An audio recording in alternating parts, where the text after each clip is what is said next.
駅号電車指定席でお手持ちの特急券の号車番号に合わせてご乗車ください。まもなくしますと、ホームの柵を開きます。プラットホームの柵にご注意ください。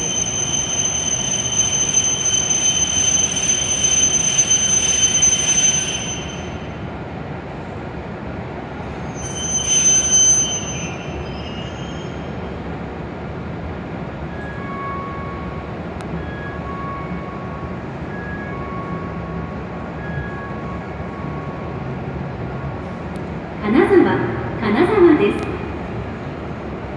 ご乗車ありがとうございました。七尾線 IR 石川鉄道はお乗り換えです。この列車はご乗車ありがとうございます。金沢金沢列車の518号東京行きです。次の停車駅は富山です。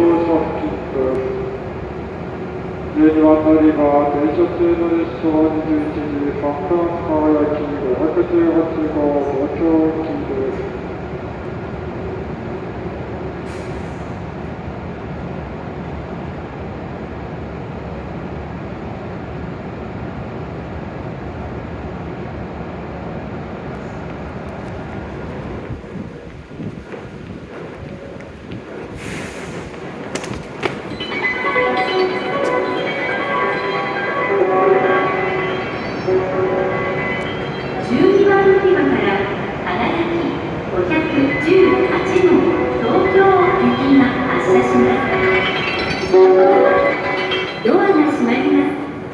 ご注意ください。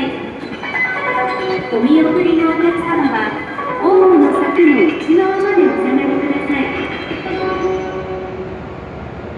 12番乗り場より21時3分発長崎518号東京行き発車いたします。ご利用のお客様、近くのドアからご乗車ください。